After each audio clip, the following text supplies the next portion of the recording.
In the FromSoft boss rankings, we have done Demon Souls, Dark Souls, and Dark Souls 2.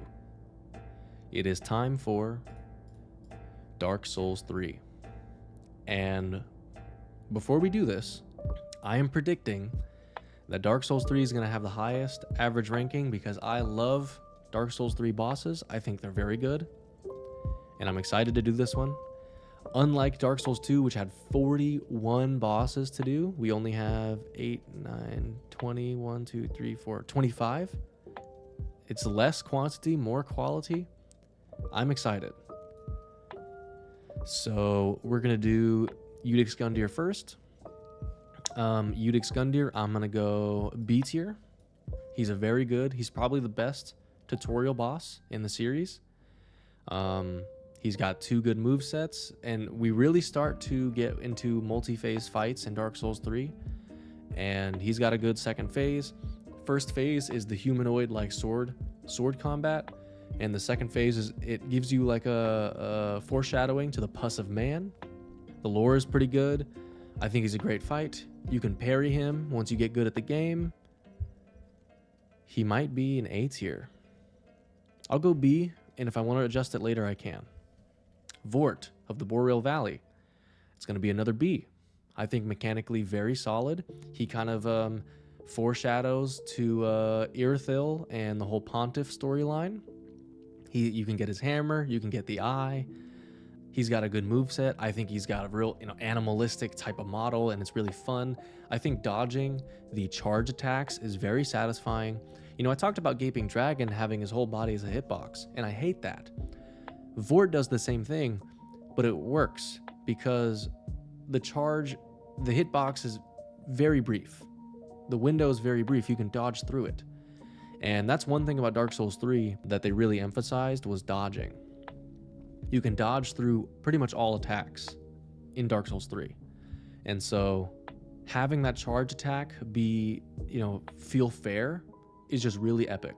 And so I'm going to go B tier. He also introduced Frostbite to you. I love Vort. Curse Rotted Greatwood is a miss. Not that good. I'll go E tier.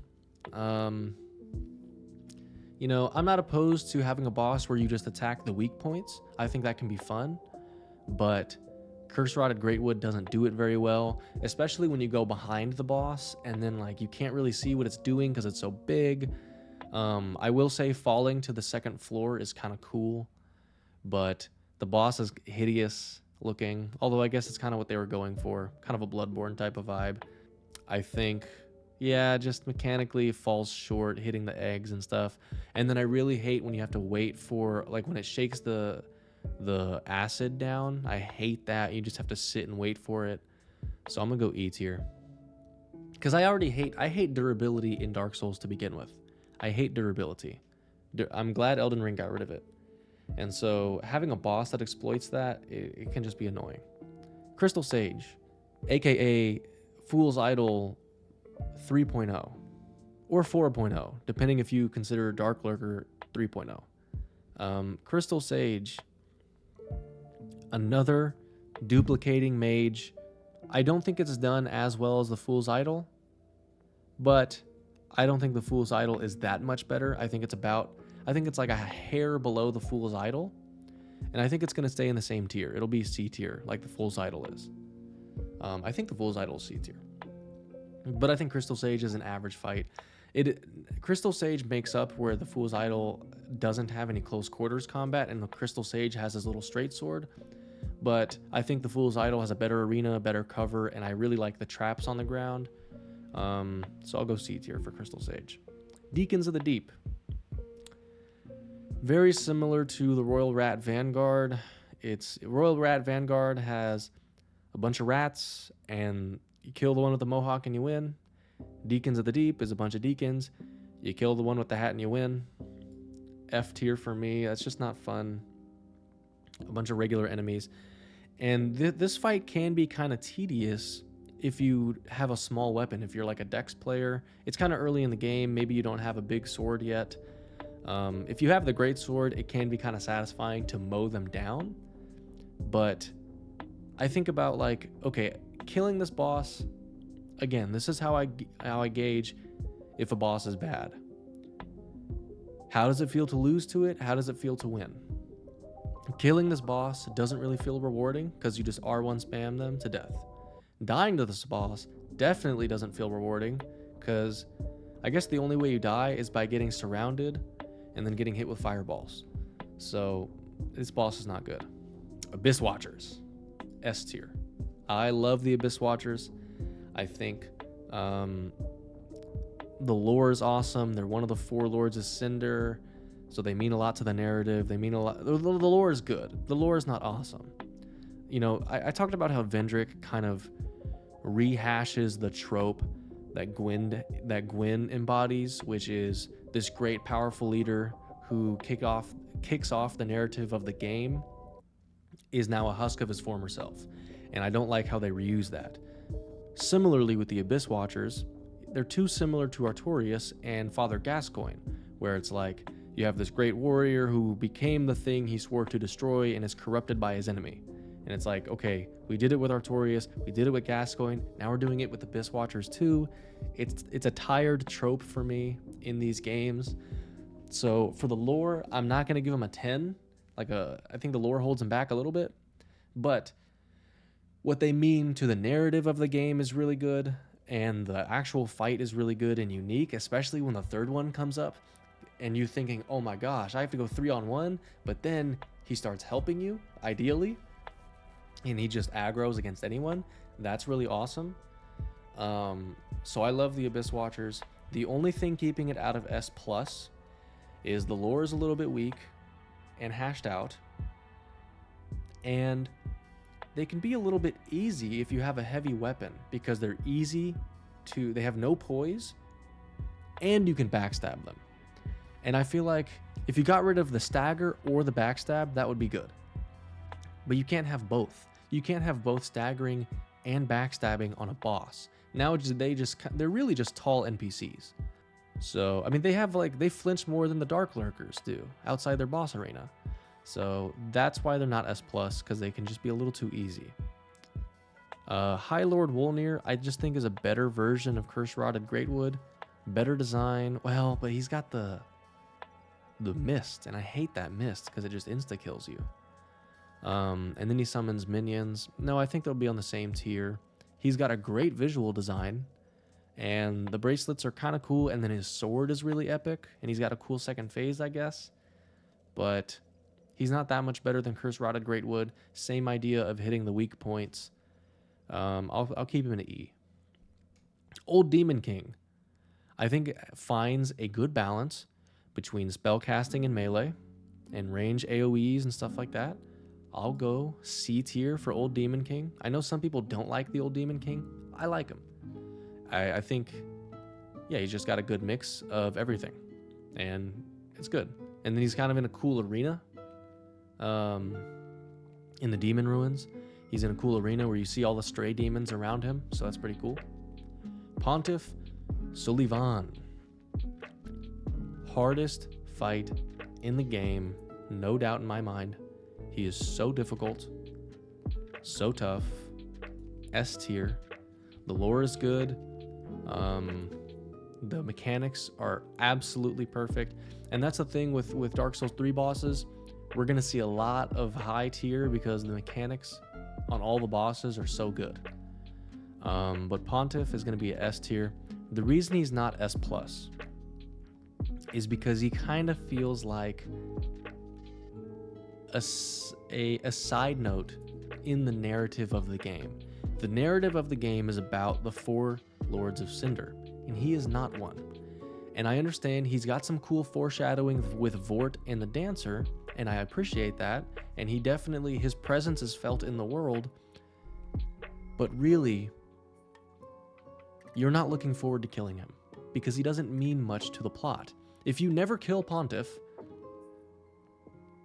technically you could still like link the first flame or ignite or put it out, or like he doesn't change the ending whether or not Pontiff is alive.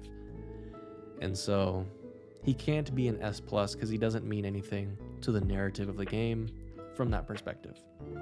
From the player perspective, he doesn't mean that much to the narrative of the game. But his lore is great. His environmental impact is great. The world, and his mechanics are fantastic. And he's so freaking hard. Yorm the Giant. Before Elden Ring, I had him at an A. But then we got Rykard, and we saw how good a Storm Ruler fight can be. So now he's got to be a B. He's got to be a B. And I like Yorm a lot. I think the spectacle is really fun. He's got a cool storyline with Siege Word. But yeah, I'm going to go B for Yorm. I think he's a solid boss. Aldrich. I'm going to go C. I think, again, kind of like Old Demon King, kind of like Crystal Sage, is a good balance of spell casting and like decent up-close combat. I don't like that he has the arrows that track you. That's kind of annoying. But Aldrich is kind of cool. He's one of the 4 lords. He swallows up Gwendolyn, and you get to see Gwendolyn, and he's in Anne Orlando, and that's fun. So I'm going to go C tier. Dancer of the Boreal Valley. Dancer of the Boreal Valley is this interesting type of boss that you see in Dark Souls 3 a lot, which is their lore is whatever. I mean, she's probably Gwyn's daughter, and then Pontiff, makes her be the dancer, whatever. Yeah, whatever. Where like the lore is okay, and the meaning to the narrative is okay, but the mechanics are just great. The mechanics are perfect. Where like they're a mechanically sound boss, and that's what they are. They're just, here's a boss, kind of fits into the world, and they're just fun. They're just fun to fight. They don't mean anything, really. They're not a big climax to the game. They're just mechanically sound. And that's Dancer. A tier.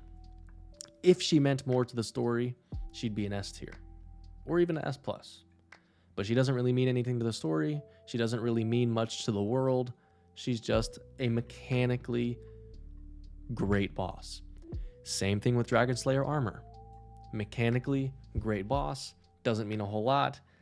Has the nod to Dark Souls 1 with Ornstein. Same thing with Dancer. Nod to Dark Souls 1 as Gwyn's daughter. But just a mechanically solid boss. And there's not much more to it than that, but there doesn't need to be. It's just great. Osiros, the consumed hitbox. He's like, I don't know how they can have done the charge so well with Vort and then so badly with Osiros. He's got some cool personality with also a lot and the voice acting and stuff, but it's kind of random, honestly, in the consumed garden. And the arena, the arena's so small.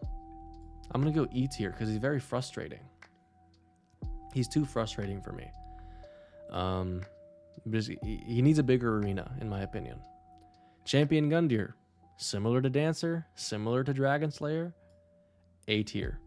Mechanically beautiful. What does he mean to the narrative? It's okay. Yeah, he wanted to link the flame, but he couldn't. His Firekeeper died. Doesn't mean that much to the story. Doesn't mean that much to the lore or the world. But mechanically beautiful. A tier. Twin Princes.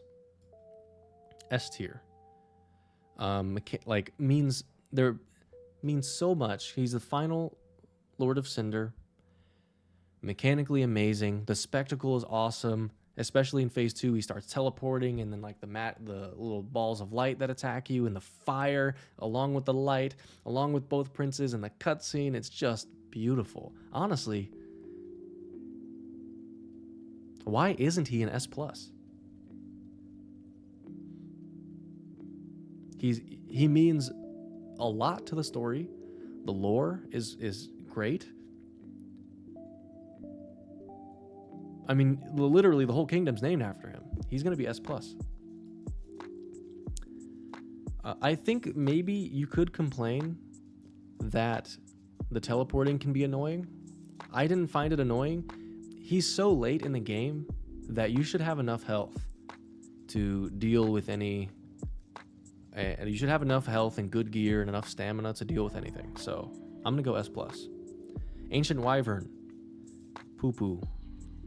He would be an F- if it wasn't for the fact that it is a cool moment to get the stab, to get the plunging attack. The plunging attack is what saves it from being an F-, because fighting it straight up is terrible. And you know what? I've seen some people miss the plunging attack. Luckily, on my first attempt, I killed it with the plunging. I mean, my first plunging attack, I landed. If I would have missed my first plunging attack, this would be an F-. But from my personal experience, it's a cool moment that I remember, and so it's going to be a little bit above an F-. On subsequent playthroughs, I have missed the plunging attack, but the fact that on my first one I hit it, that means that I don't have that memory of frustration. I have a memory of a really cool moment. I'm going to go F. Nameless King. Fantastic. Art. That second phase, the move set. See, I mentioned with Smelter Demon Blue that I don't necessarily hate the delayed attacks. Nameless King is an example. I don't necessarily hate delayed attacks. Nameless King does them well. The arena, the lore, the whole secrecy of the whole area, everything, the spectacle, the visual design, the weapon. The only thing that keeps him out of S+ tier is the first phase. If you don't hold the first phase against him, I'm okay. I can hear that argument for an S+, but for me, S+, you gotta be perfect. And Nameless King is not perfect. He's got one flaw, and that the first phase, the camera is so annoying. So I'm gonna go S tier. Soul of Cinder. Also S tier. Why is it not S+? It's the final boss. The mechanics are fantastic. The lore, the story. Here's the thing. I found it a little bit annoying that the Soul of Cinder literally just has every attack in the game. I think that's a little bit cheap. Phase 2 of Soul of Cinder, where he is like an evolved version of Gwyn, I think that is fantastic. Oh, and the music is so good, the visual design, the arena design, everything's amazing. Everything is perfect about this boss except one thing, and that is that the moveset in phase 1 is too big. And I feel like it takes away from the identity and the uniqueness of the boss when you just like, just give him every move.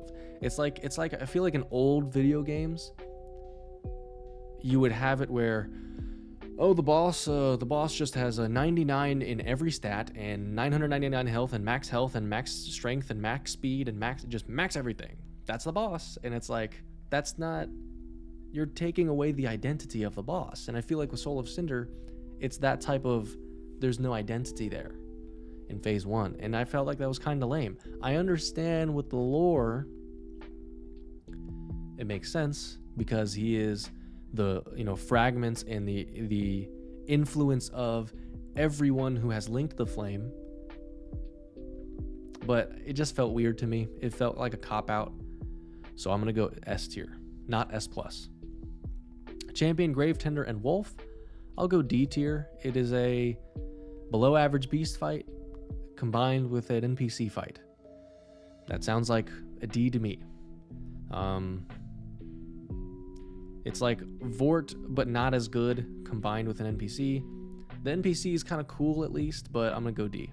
Sister Freed and Father Ariandel, another S. What she means to the story of the Painted World is fantastic.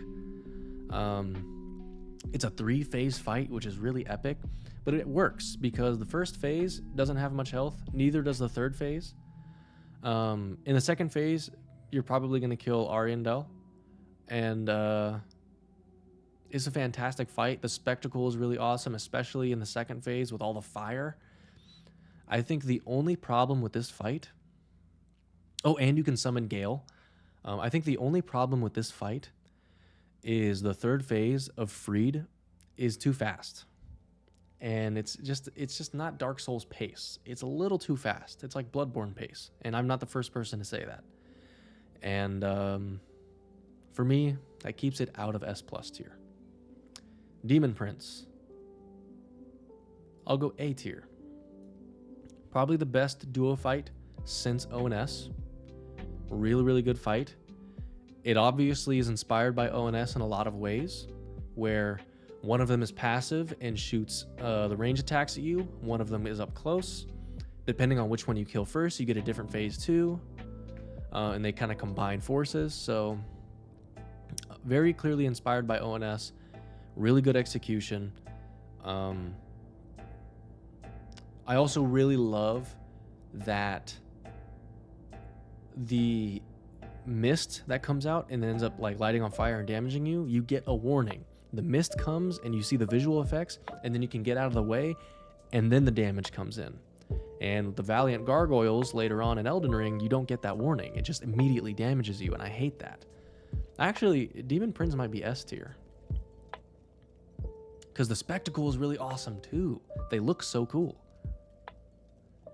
Is it S tier? Is it better than Champion Gundyr and Dancer and Dragon Slayer? Yeah, it is. It is. And it's also kind of cool lore because they're the ones who hurt Lothric. So I'm gonna go S tier. Half-Light, Spear of the Church. Another NPC fight. Another D tier. I think it makes sense. It can be kind of annoying chasing the NPC around and then he heals and then you have the Painted Guardian. I'm gonna go D tier. It's a little bit annoying, kind of tedious. Not super fun, but not mechanically terrible. Dark Eater Midir. S+. The best dragon fight FromSoft has ever done. And based on what we got in Elden Ring, I don't think it will ever be topped. And Sekiro, technically. I don't think it will ever be topped. Dark Eater Midir will forever be the best FromSoft dragon fight.